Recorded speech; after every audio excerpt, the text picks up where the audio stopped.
نحمدہ و نصلی علی رسول الکریم اما بعد۔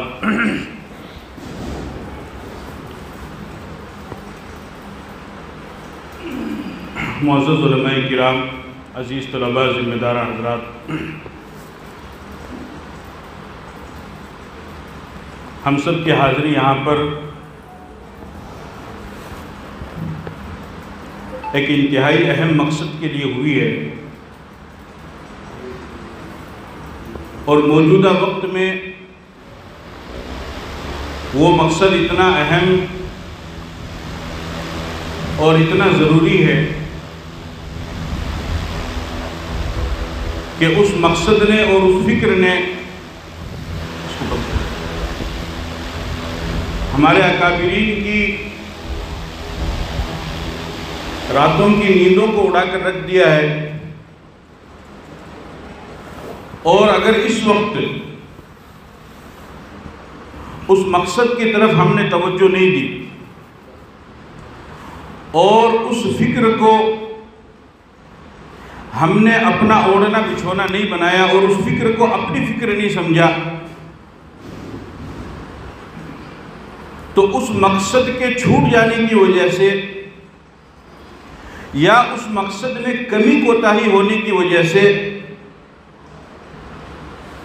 اس کے سنگین اور خطرناک نتائج جو ابھی آج ہمارے سامنے ہیں،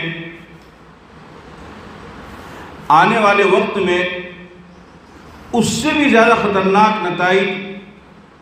اس کے ہمارے سامنے آ سکتے ہیں۔ اور وہ نتائج کیا ہیں کہ دینی تعلیم نہ ہونے کی وجہ سے،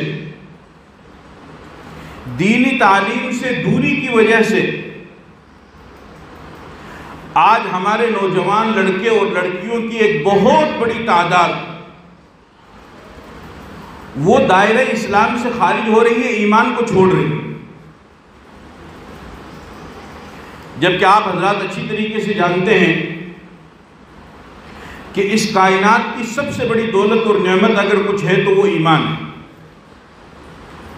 قرآن کریم میں اللہ تعالیٰ نے فرمایا ان الذين كفروا وماتوا وهم كفار فلن يقبل من احدهم ملء الارض ذهبا ولو افتدى به۔ فرمایا کہ جو انسان بغیر ایمان کی دنیا سے چلا گیا، کفر اور شرک کی حالت میں دنیا سے چلا گیا،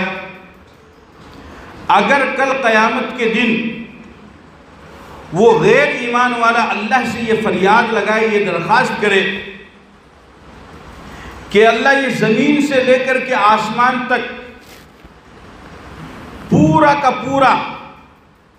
سونے اور چاندی سے بھر کر کے میں آپ کی خدمت میں پیش کرتا ہوں،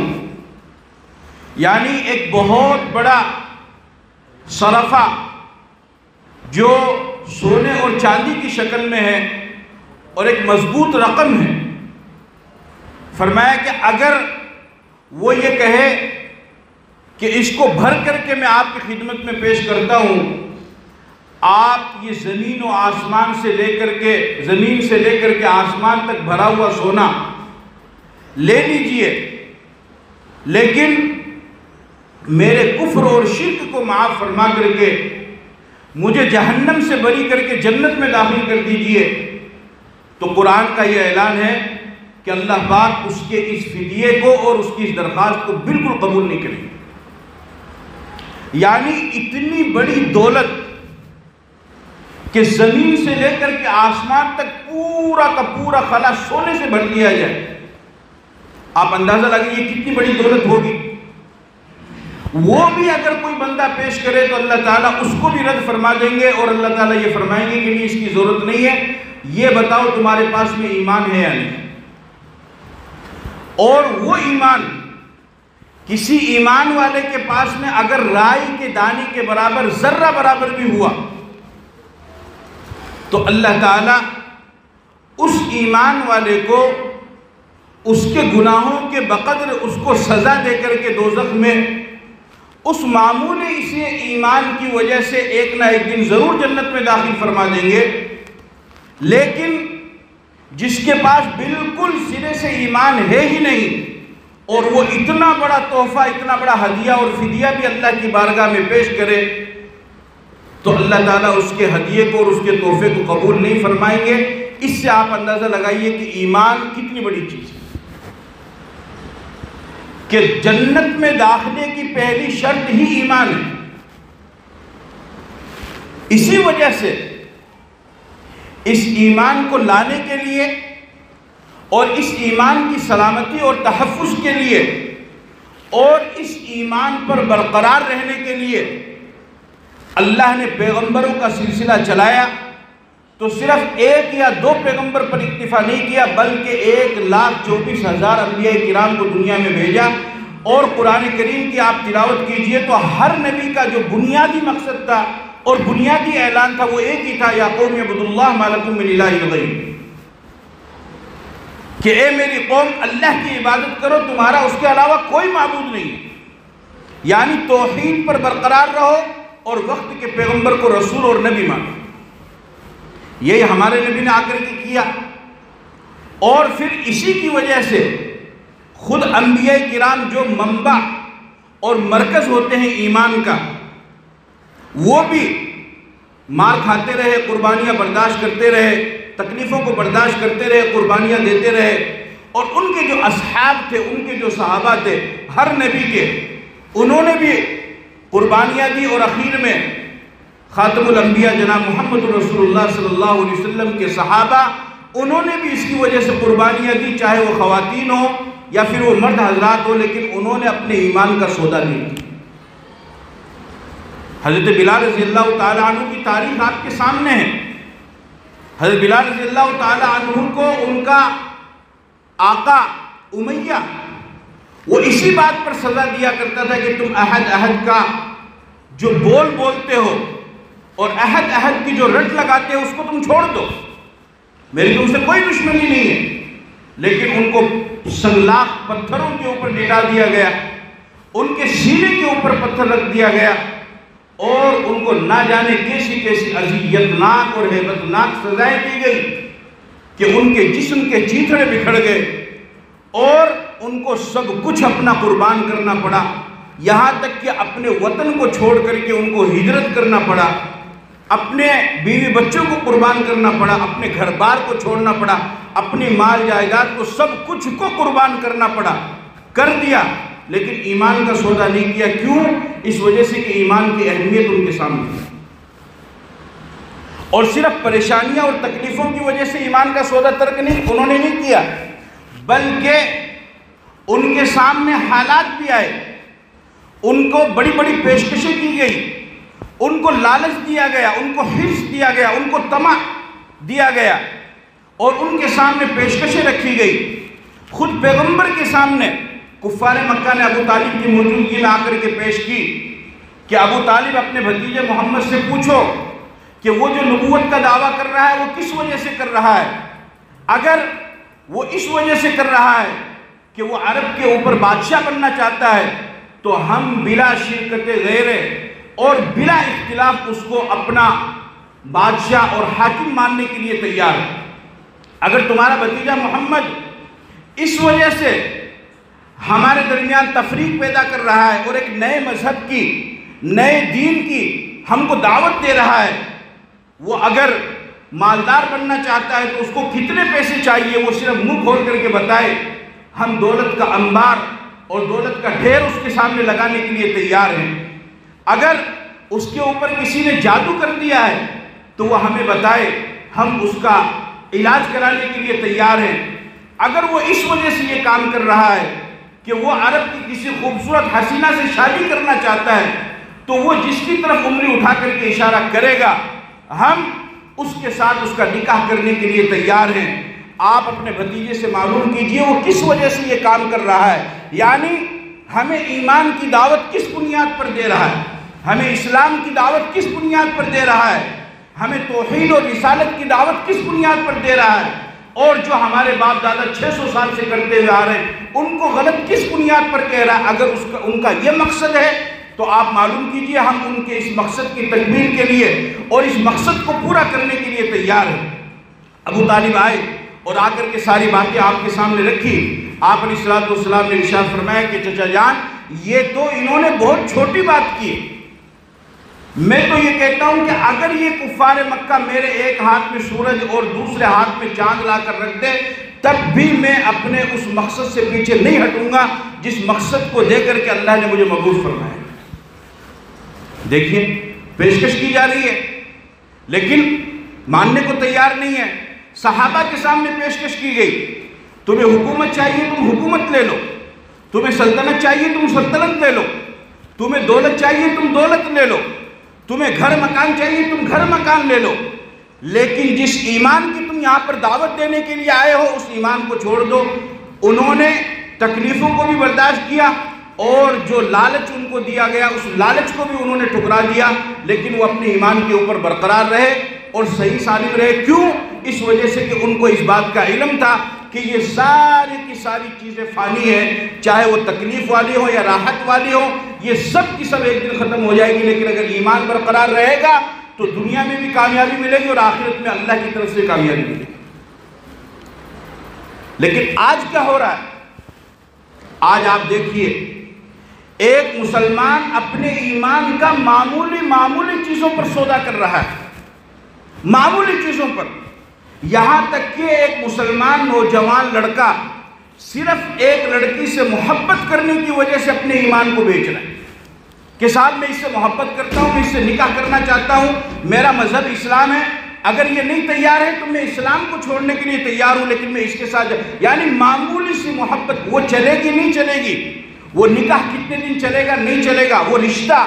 کتنے دن چلے گا نہیں، اس کی کوئی گارنٹی نہیں، لیکن اس کے باوجود بھی مسلمان نوجوان اپنے ایمان کا سودا کرنے کے لیے تیار ہے۔ اسی طریقے سے لڑکی، مسلم نوجوان لڑکی، وہ اپنے ایمان کا معمولی چیزوں پر سودا کرنے کے لیے تیار ہے۔ ایسے پرخطر ماحول کے اندر اگر ہم سر جوڑ کر کے نہیں بیٹھیں گے اور امت مسلمہ کے نوجوانوں کی فکر نہیں کریں گے تو یہ جو سیلاب آج ہماری آنکھوں کے سامنے ہے، آنے والے وقت میں اس سے بھی زیادہ یہ آندھی اور طوفان کی شکل میں ہمارے سامنے آئے۔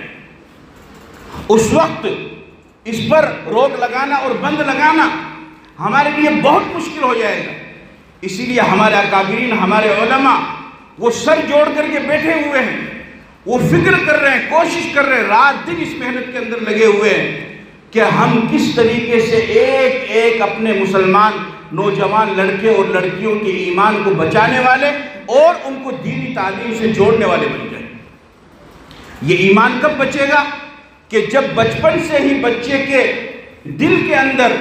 ایمان کی عظمت بٹھا دی جائے گی، اللہ کی وحدانیت بٹھا دی جائے گی، رسول کی رسالت اور ختم نبوت کو بٹھا دیا جائے گا، صحابہ کی عظمت ان کے دل کے اندر بٹھا دی جائے گی اور قرآن کی اہمیت ان کے دل کے اندر بٹھا دی جائے گی، مذہب اسلام کی امتیازی حیثیت اور مذہب اسلام کو جس طریقے سے اللہ تعالیٰ نے قبول فرمایا ہے اور اس کو پسند کیا ہے، الیوم اکملت لکم دینکم واتممت علیکم نعمتی ورضیت لکم الاسلام دینا، کہ اے میرے بندو میں نے تمہیں جو مذہب اسلام دیا ہے میں نے پسند کر کے، چھانٹ کر کے، چن کر کے یہ مذہب تمہیں دیا ہے، لہذا تمہیں اس کا خیال رکھنا ہے۔ کوئی معمولی مذہب تو ہوگا نہیں جس کو اللہ نے پسند کیا ہو۔ جب اس مذہب کی اہمیت اور عظمت بچوں کے دل کے اندر بیٹھ جائے گی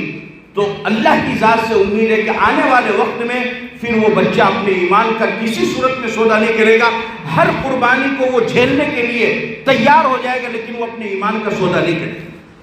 اسی وجہ سے یہ دینی تعلیم کی محنت ہے۔ جمعیت علماء ہند جو ہندوستان کی ایک عظیم جماعت ہے کہ جس نے آزادی وطن سے پہلے اور آزادی کے وقت اور آزادی کے بعد ہندوستانی مسلمانوں کے لیے بہت بڑی قربانی دی ہے۔ آزادی وطن سے قبل اس کی قربانی ہے۔ شیخ الہند حضرت مولانا محمود الحسن بہت بڑے مجاہد آزادی تھے، اور اسی طریقے سے آزادی وطن کے بعد چونکہ ملک سیکولر ملک بنا اور ملک کا دستور جمہوری دستور بنا، اب جمہوری ملک کے اندر کسی بھی مذہب کے ماننے والے لوگوں کے بچوں کی مذہبی تعلیم کے لیے حکومت ذمہ دار نہ ہوتی ہے نہ ہوگی، کسی بھی مذہب کے، صرف مسلمان نہیں بلکہ دوسرے مذہب کے بھی، چونکہ حکومت کو جمہوری ملک میں اپنا کام کرنا ہوتا ہے۔ ہمارا یہ ملک بھی جمہوری ملک ہے، اس میں حکومت کی ذمہ داری نہیں ہے۔ اب ہمارے جو بچے دینی تعلیم سے دور ہیں ان کو کس طریقے سے دینی تعلیم سے مربوط کرنا ہے، ان کو مسجد سے کس طریقے سے مضبوط کرنا ہے، مکتب سے کس طریقے سے ان کو جوڑنا ہے، اور مدرسے سے ان کو کس طریقے سے جوڑنا ہے، یہ ہماری ذمہ داری ہے اور ہمارا ایمانی فریضہ ہے کہ مکتب کی تعلیم کو جب ہم مضبوط کر دیں گے تو اور بچہ اس میں آ کر کے جب قرآن کریم کی تعلیم سیکھ لے گا اور ماں باپ کا گھر، پھر یہی بچے مستقبل کے نوجوان ہوں گے، اور پھر یہی بچے آگے چل کر کے ماں باپ بنیں گے۔ جب بچپن میں ان کو دینی تعلیم سے روشناس کر دیا جائے گا تو ان کی گود سے جو بچے جنم لیں گے اور ان کی گود میں جو بچے پرورش پائیں گے، ان کی آغوش میں جو بچے تربیت پائیں گے، انشاءاللہ العزیز وہ بچے کبھی بھی رائے گاہ نہیں ہوں گے اور وہ اپنے ایمان پر برقرار رہیں گے۔ محبوب العلماء والصلحاء حضرت مولانا پیر ذوالفقار صاحب نقشبندی دامت برکاتہم فرماتے ہیں کہ ہمارے ایک دوست کسی عالم کے یہاں پر گئے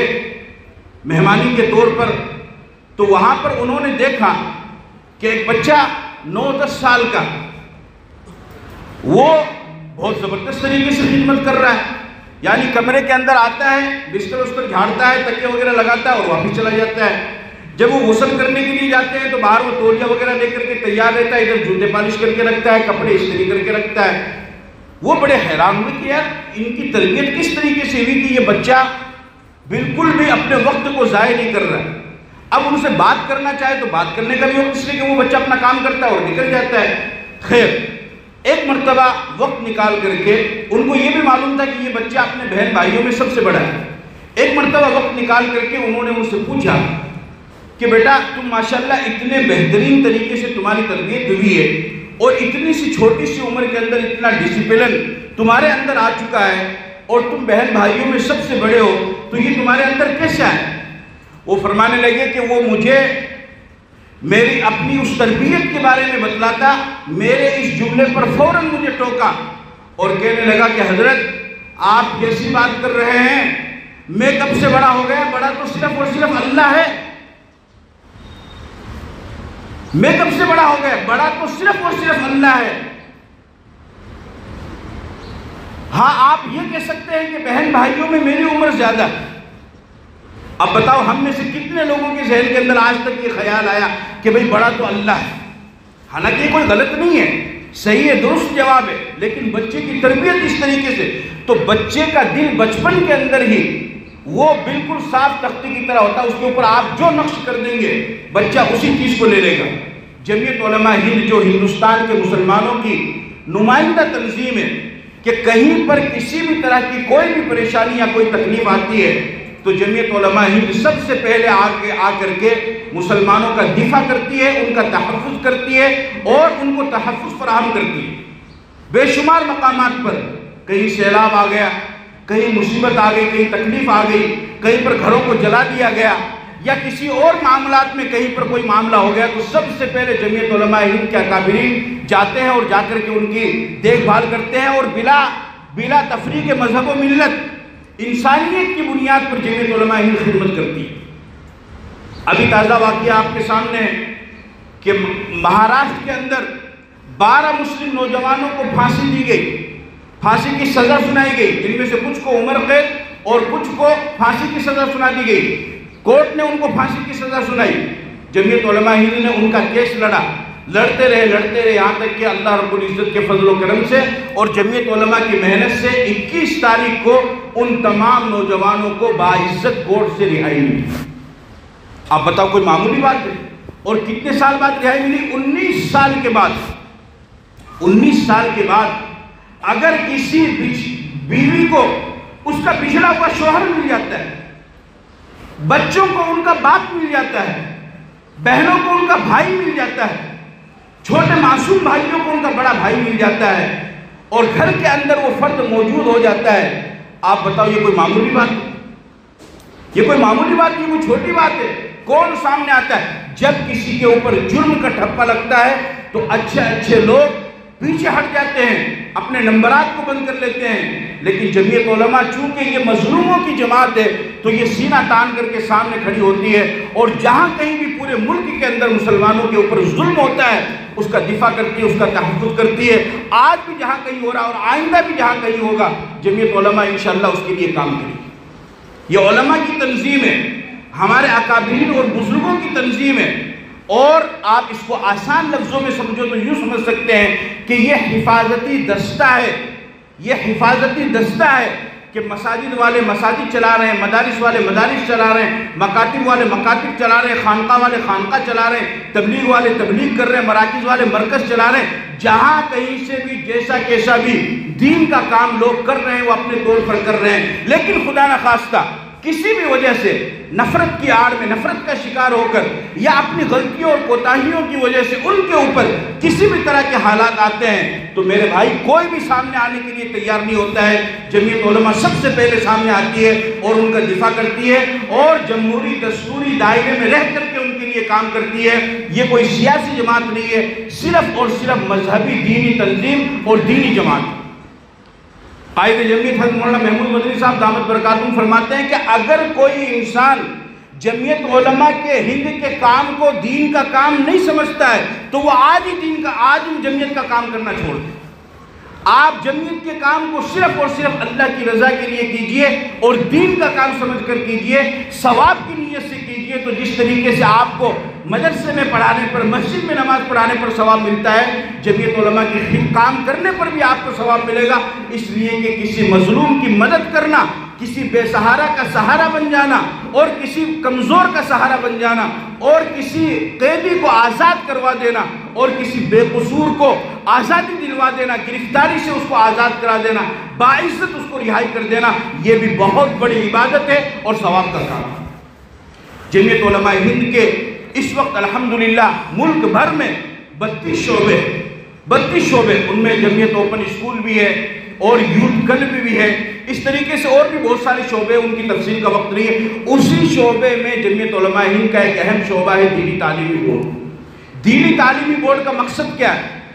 مقصد یہ ہے، ذمہ دار حضرات یہاں پر بیٹھے ہیں، آپ کو متوجہ کرنے کے لیے بتا رہا ہوں کہ اس وقت سروے اور رپورٹ کے مطابق پورے ملک ہندوستان کے اندر تقریباً 8 کروڑ مسلمانوں کے بچے ہیں، 8 کروڑ۔ ان 8 کروڑ مسلم بچوں میں صرف 1 کروڑ بچے ایسے ہیں کہ جو مسجد میں جاتے ہیں یا مکتب میں جاتے ہیں یا مدرسے میں پڑھنے کے لیے جاتے ہیں۔ مجھے بتاؤ اگر ہم نے فکر نہیں کی تو ان 7 کروڑ بچوں کا کیا ہوگا؟ ان بچوں کے ایمان کے بارے میں کون فکر کرے گا؟ ان بچوں کے عقائد کے بارے میں کون فکر کرے گا؟ اگر ان بچوں کے ماں باپ کو توجہ دلا کر کے،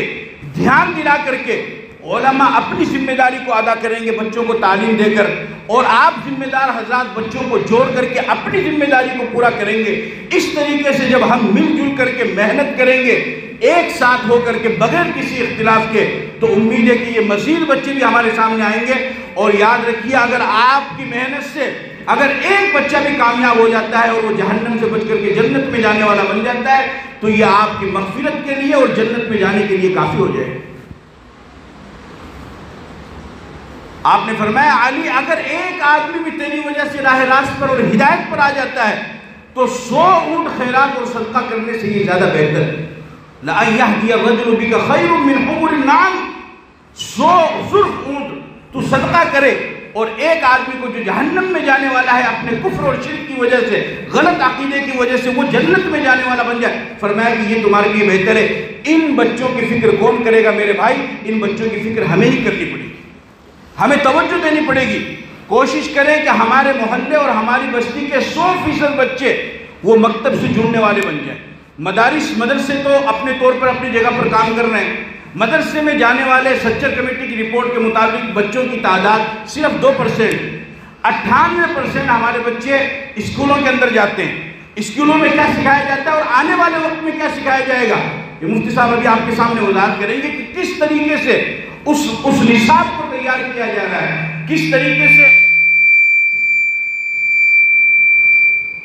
ایسے نصاب۔ پہلے تو صرف یہ تھا کہ بھئی بھیڑ بلی کتا اور یہ ساری چیزیں درخت پیڑ وغیرہ یہ سکھا دیے۔ آنے والے وقت میں جو نصاب اسکولوں کے اندر تیار کیا جا رہا ہے اس میں بچوں کے عقائد کو خراب کرنے کی کوشش کی جا رہی ہے۔ اگر صباحی شبینہ مکتب، صبح شام والا مکتب ہم شروع نہیں کریں گے اور اس پر محنت نہیں کریں گے تو یہ بچے ہمارے ہاتھوں سے نکل جائیں گے، اس کی ہمیں فکر کرنی ہے۔ تو الحمدللہ آپ ائمہ حضرات علماء ہیں، آپ اپنے اپنے طور پر مکتب پڑھا رہے ہیں، بہت بڑا کام ہے، اس کو آپ معمولی نہ سمجھو، بہت بڑا کام ہے۔ یعنی مکتب پڑھانا،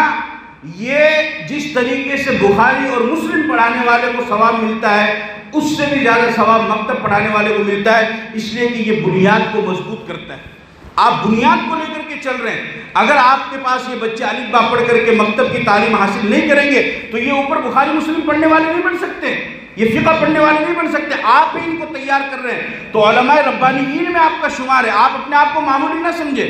بہت بڑا کام ہے۔ آپ نسل نو کی تعمیر کر رہے ہیں، نسل نو کو مضبوط کر رہے ہیں، نسل نو کے ایمان کو مضبوط کر رہے ہیں، یہ بہت بڑا کام ہے، آپ کر رہے ہیں۔ اور جو بچہ مکتب میں پڑھ لے گا، علامہ شبیر احمد عثمانی رحمۃ اللہ علیہ فرماتے ہیں کہ میرا یہ تجربہ ہے کہ جو بچہ ناظرہ قرآن کریم پڑھ لے گا، مکتب کے اندر تعلیم حاصل کر لے گا، وہ آگے چل کر کے چاہے کتنے ہی خطرناک ماحول کے اندر کیوں نہ چلا جائے، میں اس بات کی گارنٹی دیتا ہوں کہ بچپن میں مکتب میں تعلیم حاصل کرنے والا بچہ آگے جا کر کے کفر اور شرک کو اختیار نہیں کرے گا، اپنے ایمان کو باقی رکھے۔ اس لیے کہ مکتب کی تعلیم بنیاد کو مضبوط کرتی ہے، بنیاد بناتی ہے۔ تو ہمیں اپنے بچوں کو مکتب سے جوڑنا ہے، اور اسی سلسلے میں ہم آپ حضرات کے سامنے حاضر ہوئے ہیں۔ تفصیل کا وقت نہیں ہے ورنہ بہت زیادہ وقت چلا جائے گا۔ خلاصہ یہ عرض کرنا ہے کہ جمعیت علماء ہند کے تحت دینی تعلیمی بورڈ، اس کے تحت پورے ملک میں الحمدللہ ہزاروں کی تعداد میں مکتب چل رہے ہیں، اور مکتب جیسے آپ حضرات اپنے طور پہ پڑھا رہے ہیں، لیکن جب آپ دینی تعلیمی بورڈ سے اپنے مکتب کو ملحق کریں گے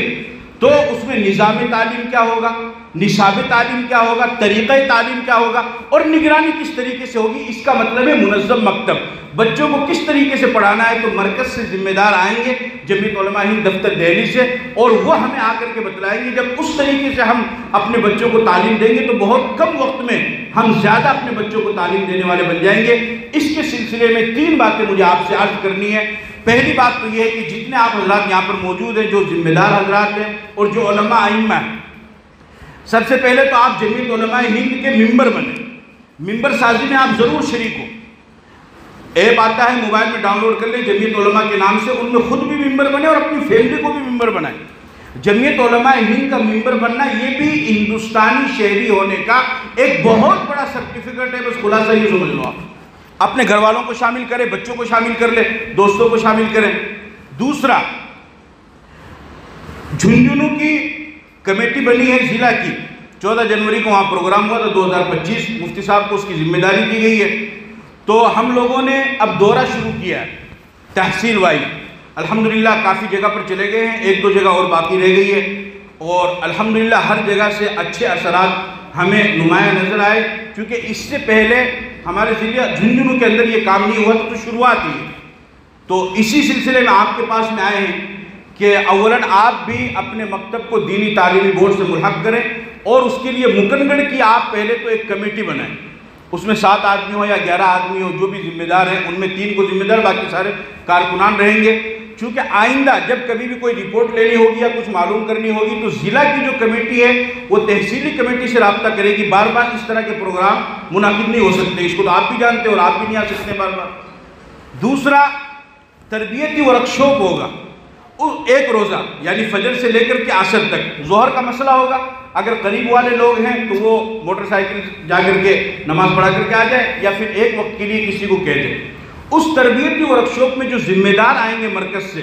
وہ ہمیں سمجھائیں گے کہ ہمیں اس مکتب کو کس طریقے سے چلانا ہے اور ہمیں اس مکتب کو مضبوط کس طریقے سے کرنا ہے۔ میں علماء اور ائمہ سے خاص طور پہ درخواست کرتا ہوں کہ آپ اپنی مکمل زندگی کا صرف 1 دن اس تربیتی ورکشاپ کے لیے نکال لیں۔ اگر شام کو دعا ہونے سے پہلے آپ کا دل خود اس بات کی گواہی دے گا کہ واقعتاً ہم نے کسی پروگرام میں شرکت کی جس سے ہمارے دل کو سکون ملا اور ہمیں کافی ساری چیزیں معلومات حاصل ہوئی اور سیکھنے کو ملی، تو آپ سب حضرات اس میں شرکت کریں گے انشاءاللہ۔ اس کے بارے میں مشورہ ہو جائے گا، اور ذمہ دار حضرات سے میں یہ درخواست کروں گا کہ دیکھو، عالم یا امام